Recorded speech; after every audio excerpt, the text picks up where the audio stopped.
እንኳን ደህና መጣችሁ።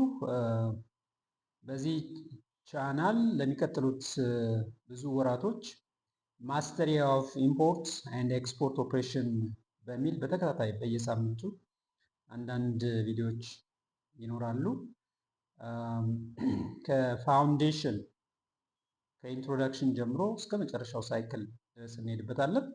ስለዚህ ይህን በሂደቱ የጨረሰ ሰው ኢምፖርት እና ኤክስፖርት ኦፕሬሽን ጥንቅቅ አድርጎ እንዲያውቅ ይረዳዋል ማለት ነው። በዚህ ቻናል የቋንቋ አማርኛ እና እንግሊዝኛ እንደ የተሻለ ሀሳቡን ይገልጻል ብዬ ማስበውን እጠቀማለሁ። ስለዚህ በዚህ እንድትረዱኝ እፈልጋለሁ። በተቻለ መጠን ሞር ከእውነታው ወይም በጉዞ ላይ በኢምፖርት ኤክስፖርት ኦፕሬሽን ውስጥ በነበሩበት ጊዜ ያየኋቸውን የታዘቧቸውን የገጠሙን ችግሮች መሰረት አድርጌ በምሳሌ በስቶሪ ቤዝድ አይነት ፕራክቲካል የሆነ ነገር ለማስተላለፍ ጥረት አደርጋለሁ። በድጋሚ እንኳን ወደዚህ ቻናል መጣችሁ። ስሜ አንዷለም ይባላል። አሁን አንድ በትልቅ ድርጅት ውስጥ የፕሮኪውመንት ዳይሬክተር እያገለገልኩ ነው። ስለዚህ በህይወት ተሞክሮ ያሳለፏቸው የገጠሙኝን ከችግሮች የተማርኩትን እና የመሳሰሉትን ለእናንተ ለማካፈል ያህል ይህን ቻናል ለማዘጋጀት ወድጃለሁ። ዛሬ የዊክ ዋን የምንለውን እንጀምራለን። ዊክ ዋንን የምንጀምረው በአንድ እውነታ ላይ በአንድ እውነተኛ ታሪክ ላይ የተመሰረተ ይሆናል። ስሙን ለጊዜው ቀይሬዋለሁ። ስሙን ሳሚ እለዋለሁ። የግለሰብ ስም ነው። ስለዚህ ምን ይላል? ሃው ሳሚ ስታርትድ ሂዝ ፈርስት ኢምፖርት ቢዝነስ ኢን ኢትዮጵያ ይላል። ወይም በጥቅሉ የኢምፖርት ቢዝነስ ለመጀመር ምን ማድረግ አለብን የሚለው ለማሳየት ነው። ስለዚህ ስቶሪው የሚጀምረው ሳሚ ፍቃድ አወጥቶ ወደ ስራው ሲገባ የገጠመውን ችግር መሰረት አድርጎ እነዚያ ችግሮችን ለመከላከል ምን ማድረግ ነበረበት የሚለውን እንደ ኢንትሮዳክሽን፣ የዛሬው እንደ ኢንትሮዳክሽን ግን እውነታ ስለሆነ እንደ መነሻ ይሆነኛል በሚል ነው የሳሚን ታሪክ ያመጣሁት ማለት ነው። ምናልባት ሳሚ የሚባል አንድ የቅርብ ጓደኛ ስሙ ተለውጧል ብያቸዋለሁ። የቅርብ ጓደኛ ስለሆነ ነው። ግን ተመሳሳይ ሌሎች የኢትዮጵያኖች ወደ ኢምፖርት ፈቃድ አውጥተው ወደ ኢምፖርት ሲገቡ እነሱ የሚያስቡት በቃ ግዢ ፈጽሞ ጭኖ አመጥቶ መሸጥ አይነት ሙሉ ሳይክሉን ሳይረዱት እንዲሁ ዝም ብሎ በድፍረት ይገቡና ብዙ ጊዜ የጉልበት፣ የጊዜ፣ የገንዘብ እና ሌሎች ሀብቶች የመባከን አንዳንዴም ኪሳራም ይገጥማቸዋል እና ያንን መሰረት በማድረግ የዛሬውን መግቢያ እንጀምራለን ማለት ነው። ስለዚህ ዌልከም ቱ ዊክ ዋን ኢን አወር ኢምፖርት ኤክስፖርት ማስተሪ ፕሮግራም እንለዋለን።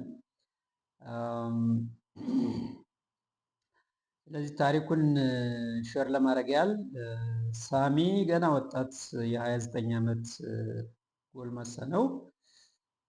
ኢንተርፕረነር በሉት ነጋዴም በሉት አዲስ አበባ የሚኖር ጓደኛዬ ነው። እሱ መጀመሪያ የመኪና ስፔር ፓርትስ ለማምጣት ከቻይና ለማምጣት ያስባል። ስለዚህ እንደ ማንኛውም ነጋዴ ኦንላይን ላይ አሊባባ፣ ጉግል፣ ሜዲን ቻይና ፈልጎ አንድ ሰፕላየር በርካሽ ዋጋ የሚያቀርብ ያገኛል። ስለዚህ ዋጋ ከተስማሙ በኋላ በአስቸኳይ ፕሮፎርማ ኢንቮይስ እንዲልክለት ይጠይቀዋል። ሰፕላየሩም አሮርጦ አንድ ሲምፕል ፕሮፎርማ ኢንቮይስ ይልክለታል። ሳሚም ያቺ እንደደረሰችው ፕሪንት ያደርግና ሮርጦ ወደሱ ባንክ ይዟት ይሄዳል። ባንክ ካውንተር ላይ የባንክ ኦፊሰሩ ፕሮፎርማ ኢንቮይሷን ካየ በኋላ አስተካክለና ፕሮፎርማ ኢንቮይሱ የተሟላ መረጃ ሊያዘም ይለዋል።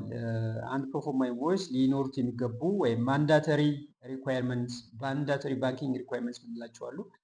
እነሱን ስላላሟላ እንደገና አስተካክለ ይዘና ብሎ ይሰጠዋልና ያው የመጀመሪያ ቀን ስለሆነ ምንድን ነው የሚስተካከል የሚለው ትንሽ ግርታ ያድርበታል። ግር ይለዋል። ያው ፍርሃትም አለ፣ ድንጋጤውም አለ።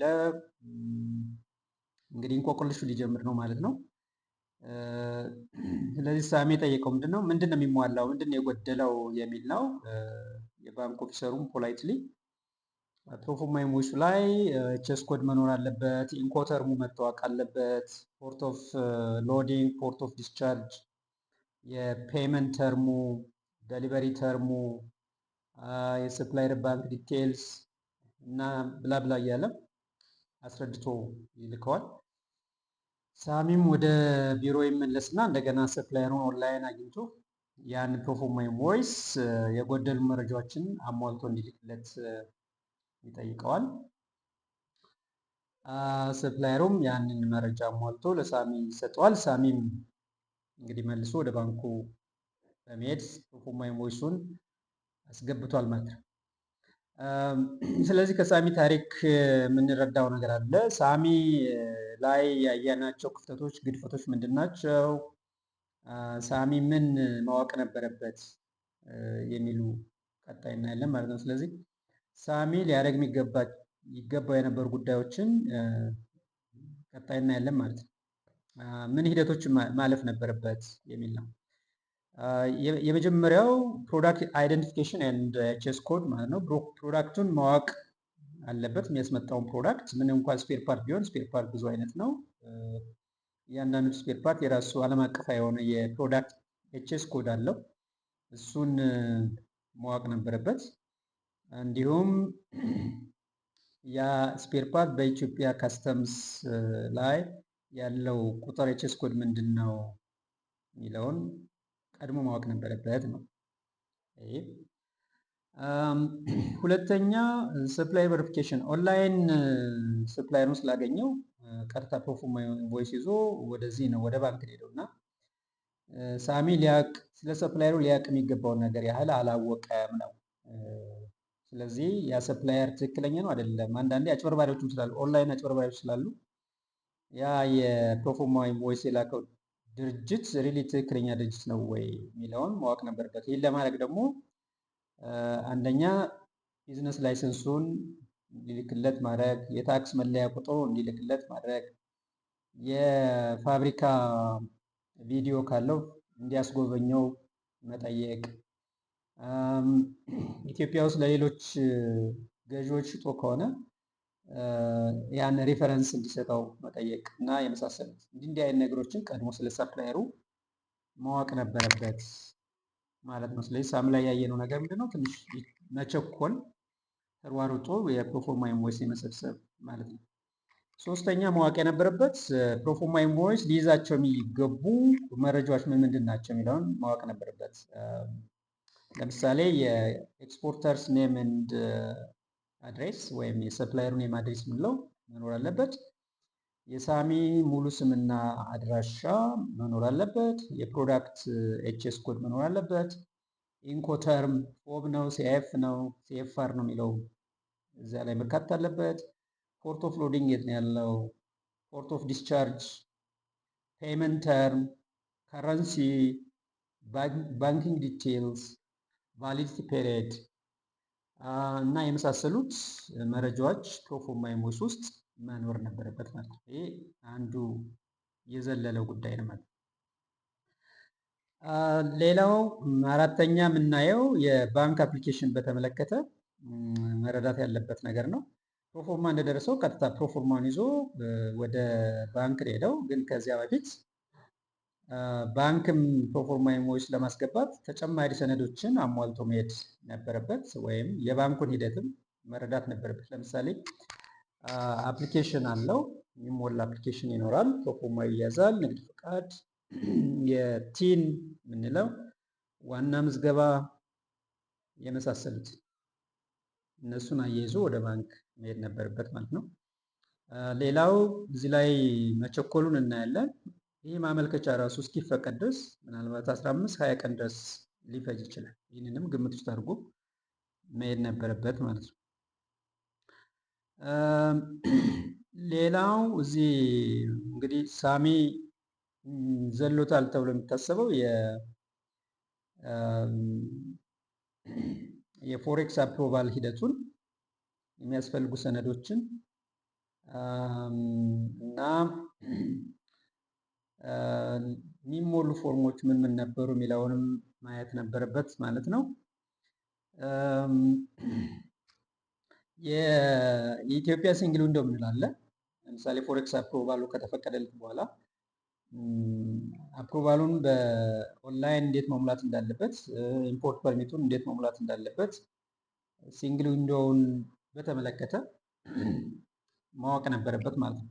አሳን ኢምፖርተር የሳሚ በራሱ ስም እና ፓስወርድ የተከፈተ የኢትዮጵያ ሲንግል ዊንዶ ላይ አካውንት ሊኖረው ይገባል ማለት ነው። ይህን ሳሚ አያውቅም ነበር ማለት ነው። ከሲንግል ዊንዶ ወይም ፎሬክስ አፕሮቫል ከተፈቀደ በኋላ ሊያውቅ የሚገባው ነገር ሰፕላየር ፕሮዳክሽን እና ሽፕመንት፣ ለሰፕላየሩ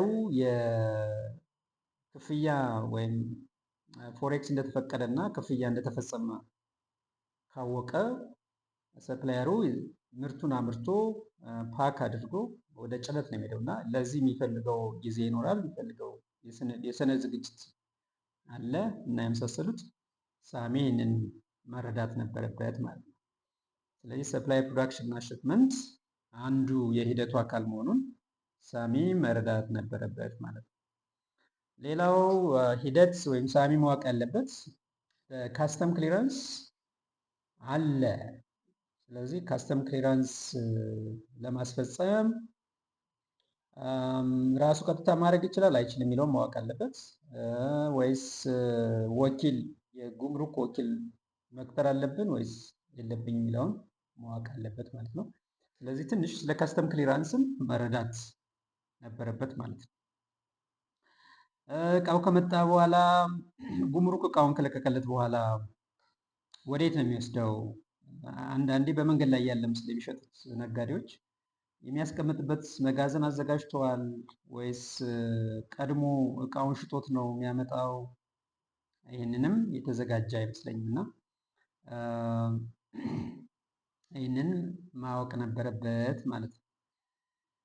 ሌላው ማወቅ ያለብን ለእናንተም እንደ ኤክሰርሳይዝ ሊሆን የሚችለው what are the mandatory elements of a ፕሮፎርማ ኢንቮይስ ይል ነው። አንድ ፕሮፎርማ ኢንቮይስ ሊይዛቸው የሚገቡ መረጃዎች ምንድን ናቸው? ይህን ማወቅ አለባችሁ ማለት ነው። ሁለተኛ እዚያ ውስጥ ከሚካተቱ መረጃዎች አንዱ ኤችኤስ ኮድ ነው። ኤችኤስ ኮድ ምንድን ነው? ሳሚም አያውቀውም። ፖርሽ ኢንኮተርም እንላለን። ኢንኮተርም ሲባል እንሰማለን። ፎብ፣ ኤፍሲኤ፣ ሲኤፍአር ሲባል እንሰማለን። እነዚህ ምንድን ናቸው? ምን ያህል እናውቃቸዋለን? ፖርት ኦፍ ዲስቻርጅ፣ ፖርት ኦፍ ሎዲንግ፣ ፔይመንት ሜተድ፣ ክፍያ እንዴት ነው የሚከናወነው? እጅ በእጅ መቼም እንደማይከናወን ታውቃላችሁ። ስለዚህ የክፍያ መንገዶች ምንድን ናቸው? በዓለም አቀፍ ንግድ ውስጥ ደሊቨሪ ተርም ምን ማለት ነው? ሰፕላይስ ባንክ ዲቴል ስንል ምን ማለት ነው? እና ሌሎችም መረጃዎች አሉና ሳሚ እነዚህን አያውቃቸው። ያው በድፍረት ነው የገባው በጨዋታ ማለት ነው። ስለዚህ እናንተም እንደዚህ አይነት ነገሮችን ማወቅ አለባችሁ ማለት ነው። ብዙ ጊዜ የሚከሰቱ የኮመን ሚስቴክስ ኢትዮጵያንስ ሜክ ይላል። ጀማሪ ኢምፖርተር ስትሆኑ ብዙ ጊዜ የሚገጥሟችሁ ስህተቶች ወይም ክፍተቶች